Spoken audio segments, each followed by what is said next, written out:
Hi students, in the previous video we have discussed about acids and bases and their preparations and properties. And in this video we are going to see what are indicators and how we can use them to identify different substances. So keep watching. Indicators are substances that change color when they are added to acidic or alkaline solutions.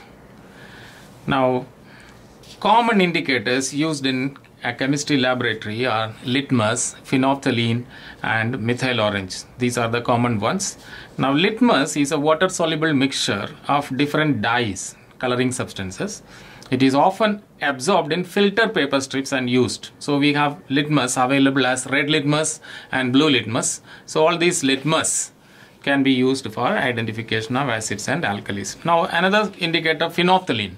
Phenolphthalein is a colorless crystalline solid. It is dissolved in a solvent like alcohol water mixture. So its solution is prepared and it is used as acid base indicator. Then we have methyl orange. Methyl orange is a light orange powder. Its solution is used as an acid basic indicator.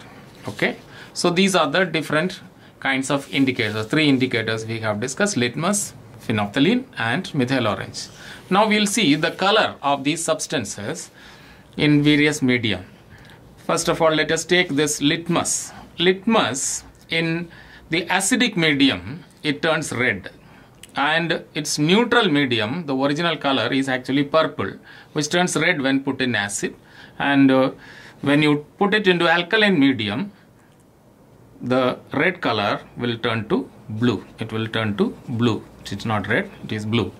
So now if you take phenolphthalein, which is a colorless substance, put in the neutral medium also it is colorless. Only in the alkaline medium it gives a pink color. Acidic medium as well as neutral medium, both places it is colorless. Methyl orange is the original color in neutral medium is orange. It turns red when put in acid. Red, or some people call it pink also. So pink or red, and then when put in alkaline medium it turns yellow. So these color changes will help us to identify whether the given solution is acidic or neutral or basic. Okay. The next thing we need to understand is what happens when blue litmus is dipped in an acid. Usually in the laboratory we do not keep neutral litmus. We keep only blue litmus and red litmus. Blue litmus means which is already turned alkaline. When it is put into an acid, it turns red. The blue litmus turns red when put in an acid. Okay. Same way we have red litmus, which is already made acidic, that's why it is red. It turns blue when we dip it in an alkali. So this is a color change that we have with the litmus. Now phenolphthalein is colorless and usually kept in the colorless form only in the laboratory, and it turns pink when we add it to an alkali. One drop of phenolphthalein added to a bulk of alkali, the whole solution turns pink. It looks very attractive and it indicates that it is a base or alkali. Now if you turn phenolphthalein into pink color by putting in alkali and then you add it to an acid, then the pink color will disappear. So it shows that the alkalinity is lost. When added to an acid, it turns colorless. So this is another way of identifying whether the solution is acidic or not. Because pink color phenolphthalein, when added to neutral medium, nothing happens. When you add to acid, the basic nature is destroyed and acidity comes, so it becomes colorless. Okay. Now if you take methyl orange solution turns yellow when added to alkali. As I said, it is in orange color. The indicator is available when you store in the bottle, it is in orange color. When you add it to an alkali, it turns yellow. Then methyl orange solution turns red or pink when added to acid. If you add it to acid, the orange color changes to red or pink. So these are the color changes that we have with the common indicators. Now there are some limitations we face with these common indicators that we will discuss now. So what happens? The next indicator, a pH indicator, which is otherwise known as a universal indicator. Now what is the need for this indicator? The need is because phenolphthalein, methyl orange and litmus, they do not give difference between the different strength of acid. Example, you dip blue litmus to a weak acid as well as strong acid. In both cases it turns red. So we cannot differentiate whether it is strong or weak. Same way with the red litmus put into an alkali, similarly. Same way phenolphthalein and methyl orange also. It does not differentiate between different strengths of acids or alkalis. That's one thing. Secondly, if you take a blue litmus paper and dip into a solution, suppose you dip, the blue does not change red. What does it indicate? It only says that the solution is not acidic. The solution may be neutral, it may be what? Alkaline. So it is not turning red. So these are some limitations of the conventional indicators like litmus, phenolphthalein and methyl orange.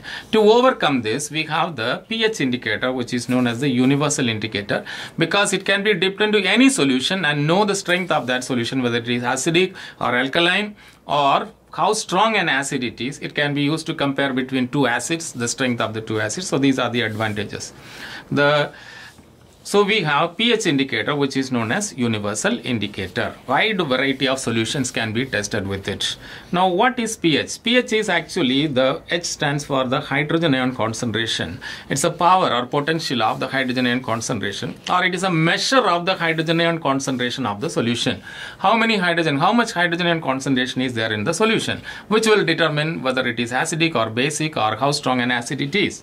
Now the pH value tells us the acidic strength or alkaline strength or neutrality of a given solution. Everything checked in one go. Just one paper dipped into a solution, you know exactly where the solution is. So this is why it is known as the universal indicator. Now we have the pH scale here. You can see the diagram here. The pH scale, one paper dipped into various solutions, it will give different colors. We have the neutral one, value 7 is neutral, pH value 7. And as you go towards left, as the value decreases, that is from 0 to 7, this is acidic strength, or you can say increasing acidic strength. Increasing acidic strength. Okay. In other words, if the value is 1, suppose the value is 1, it is a very strong acid, example hydrochloric acid. If it is slightly less than 7.6.5, means it's a very weak acid. As the value decreases, the strength of the acid increases. So if you have two acids where you dip, one is giving value 1, the other is giving 3. What do you understand? The one with pH value 3 is a weak acid, whereas one with value 1 is a strong acid. So you can compare between acids like this. Same way, the other side, from above 7 going towards 14, as the value increases, alkaline strength increases. Alkaline strength increases. Okay. So the strongest alkali will have the value 14. This is the strongest alkali.